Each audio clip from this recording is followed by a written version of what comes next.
Assalamualaikum warahmatullahi wabarakatuh.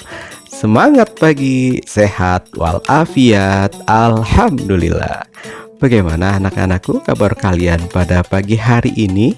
Semoga kita semua senantiasa dalam keadaan sehat walafiat, senantiasa dalam lindungan Allah Subhanahu wa taala, dan juga senantiasa dalam curahan kasih sayangnya. Amin amin ya rabbal alamin. Baiklah, sebelum kita memulai pembelajaran kita pada pagi hari ini, di mana kita masih dalam rangka pembelajaran jarak jauh, Bapak kembali mengingatkan kepada kalian untuk melaksanakan protokol pembelajaran jarak jauh, yaitu yang pertama, kalian agar tetap untuk belajar di rumah, dan juga jangan lupa untuk melaksanakan atau menunaikan sholat 5 waktu, dan juga tentunya berzikir kepada Allah Subhanahu wa taala. Dan jangan lupa untuk senantiasa membantu orang tua, dan juga jika kalian ingin keluar rumah, jangan lupa untuk menggunakan masker dan juga cuci tangan sebelum dan setelah beraktivitas. Baiklah, sebelum kita memulai pembelajaran kita pada pagi hari ini, mari kita berdoa, kita bermunajat kepada Allah Subhanahu wa taala dengan membaca surat Al-Fatihah.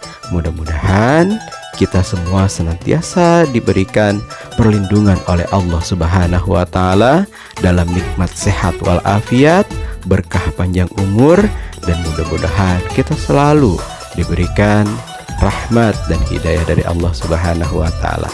Dan semoga pembelajaran kita pada pagi hari ini diberikan ridho dan juga kebermanfaatan bagi kita di dunia dan akhirat. Ala hadhihi niyah wa ala kulliyatin shalihah wa li anfusina wa li hazatina wa li ridai ta'ala fid dunya wal akhirah wa ila hadratin nabiy al-mustafa Muhammadin sallallahu alaihi wasallam. Sayulillahi lahumul fatihah. A'udzu billahi minasyaitonir rajim. Bismillahirrahmanirrahim. Alhamdulillahi rabbil alamin. Arrahmanir rahim. Maliki yaumiddin. Iyyaka na'budu wa iyyaka nasta'in. Ihdinas siratal mustaqim. Siratal ladzina an'amta 'alaihim ghairil maghdubi 'alaihim waladdallin. Amin amin ya rabbal alamin. Baiklah, kita lanjut pembelajaran kita dengan menyaksikan video dari Bapak berikut ini. Selamat menyaksikan. Bismillahirrahmanirrahim. Dalam video pembelajaran kali ini, insya Allah kita akan membahas tentang perilaku hormat dan patuh. Di dalamnya insya Allah berisi hormat dan patuh kepada orang tua, guru, dan sesama anggota keluarga. Semoga dengan kalian menyaksikan video pembelajaran ini, kalian bisa memahami makna hormat dan patuh serta menunjukkannya dalam kehidupan sehari-hari. Oke, kalian sudah siap? Kalau kalian sudah siap, mari kita simak video pembelajarannya. Di pembahasan yang pertama ini, kita akan membahas tentang pengertian hormat. Apa sih pengertian hormat? Secara bahasa, menurut Kamus Besar Bahasa Indonesia, hormat itu artinya menghargai, takzim atau sopan. Sedangkan secara istilah yang kita maksud, hormat itu adalah perbuatan yang menandakan rasa menghargai kita kepada orang lain. Nah, itu adalah pengertian dari hormat. Jadi ketika kita menghargai orang lain, berarti kita sudah melakukan perilaku hormat. Selanjutnya adalah pengertian patuh. Apa sih pengertian patuh? Secara bahasa, menurut Kamus Besar Bahasa Indonesia, patuh itu artinya suka menurut, taat, atau berdisiplin. Sedangkan secara istilah, yang kita maksud patuh adalah perbuatan mematuhi atau menaati perintah. Jadi ketika ada orang lain yang memerintah kita dan kita mematuhinya atau menaatinya atau mengikuti perintahnya, maka kita disebut patuh. Nah, pengertian dari hormat yaitu menghargai dan patuh artinya adalah menaati. Oke, untuk selanjutnya kita akan membahas tentang contoh hormat dan patuh. Apa saja sih contoh hormat dan patuh? Yang pertama, kita akan bahas contoh hormat dan patuh kepada orang tua. Ya, jadi ketika kalian di rumah, kalian bisa memberi salam atau mencium tangan orang tua kalian ketika akan berangkat ke sekolah. Nah, itu contoh hormat dan patuh kepada orang tua. Kemudian yang kedua, menuruti perintah dan nasihatnya. Misalkan seperti rajin sholat, bangun pagi, belajar sungguh-sungguh, tidak banyak nonton TV dan banyak bermain. Itu adalah perilaku hormat dan patuh kepada orang tua kita. Kemudian yang ketiga contohnya adalah meminta izin jika ingin bepergian keluar. Misalnya seperti kalian mau main ke rumah teman, kalian meminta izin terlebih dahulu kepada orang tua kalian. Nah, itu berarti kalian sudah menghormati orang tua kalian. Kemudian yang selanjutnya, membantunya sesuai dengan kemampuan kalian.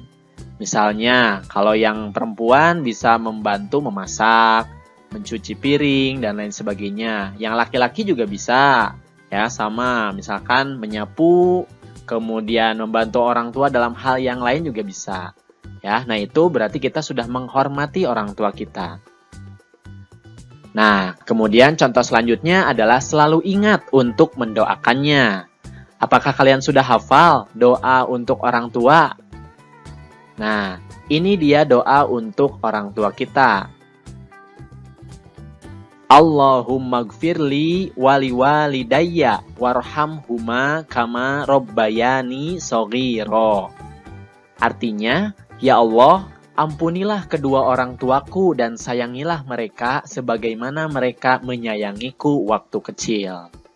Nah, itu adalah doa untuk orang tua kita sebagai bentuk rasa hormat kita kepada mereka.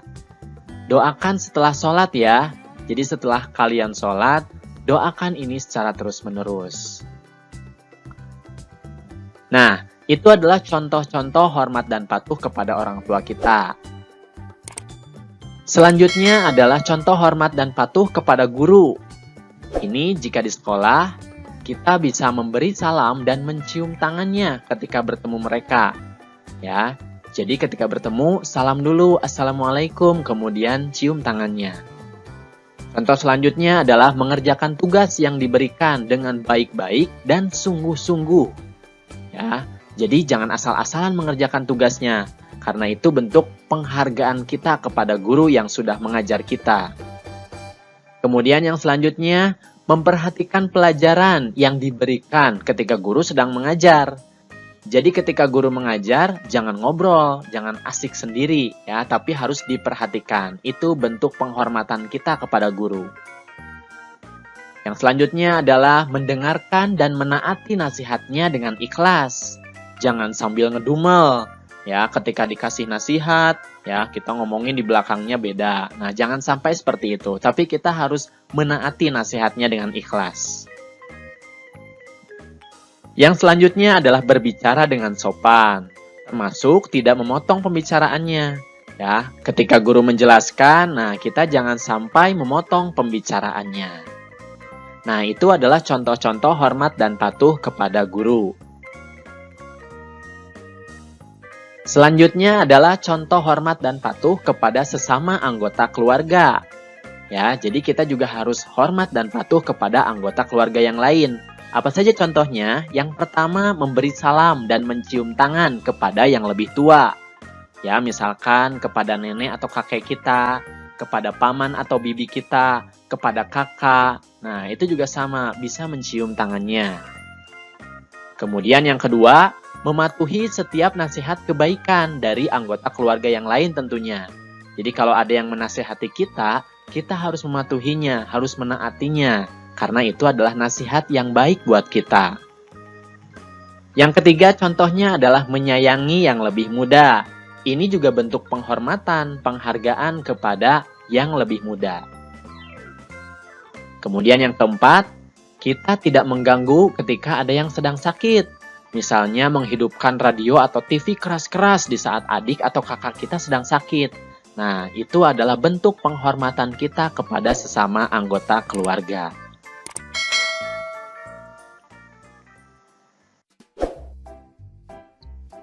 Mengapa sih kita harus hormat dan patuh? Ini adalah perintah hormat dan patuh dari Allah Subhanahu wa Ta'ala. Bismillahirrahmanirrahim. Dan kami perintahkan kepada manusia berbuat baik kepada dua orang ibu bapaknya. Ibunya telah mengandungnya dalam keadaan lemah yang bertambah-tambah dan menyapihnya dalam 2 tahun. Bersyukurlah kepadaku dan kepada dua orang ibu bapakmu. Hanya kepadakulah kembalimu. Quran Surat Luqman ayat 14. Nah, ini adalah alasan mengapa kita harus hormat dan patuh kepada kedua orang tua kita. Karena ibu kita sudah mengandung kita dalam keadaan lemah yang bertambah-tambah. Begitu juga ayah kita sudah memelihara kita, memberikan kita nafkah, dan lain sebagainya. Sehingga kita juga harus menghormati dan mematuhi kedua orang tua kita. Kemudian, mengapa kita harus hormat kepada guru juga? Guru adalah pengganti orang tua kita di sekolah. Banyak hal yang dapat kita peroleh dari guru, terutama mendapat ilmu pengetahuan dan keteladanan. Guru sudah mengajari dan membimbing kita beribadah, membaca Al-Quran, berbahasa yang baik, berhitung, bergaul, mengenal lingkungan alam, dan lain sebagainya. Selain itu, guru juga mengasuh, membimbing, memperhatikan, dan menjaga kita selama kita di sekolah. Nah, itu adalah jasa-jasa mereka. Jadi sudah seharusnya kita juga bersikap hormat dan patuh kepada mereka. Kemudian, ini juga ada perintah hormat dan patuh kepada sesama anggota keluarga. Mari kita simak. Bismillahirrahmanirrahim. Dan berbuat baiklah kepada dua orang ibu bapak, karib kerabat, anak-anak yatim, orang-orang miskin, tetangga yang dekat dan tetangga yang jauh, dan teman sejawat, Ibnu Sabil, dan hamba sahayamu. Sesungguhnya Allah tidak menyukai orang-orang yang sombong dan membangga-banggakan diri. Quran Surat An-Nisa ayat 36. Nah, dari ayat tersebut, kita diperintahkan oleh Allah Subhanahu wa Ta'ala untuk menghormati dan mematuhi sesama anggota keluarga juga. Sebenarnya bukan hanya sesama anggota keluarga, tapi yang lainnya juga harus kita hormati dan hargai. Kemudian ada lagi hadis dari Rasulullah Shallallahu Alaihi Wasallam. Barang siapa yang berbuat baik kepada orang tuanya, akan menjadilah ia sebagai orang yang paling baik dan akan dipanjangkan umurnya. Hadis riwayat Al-Bukhari.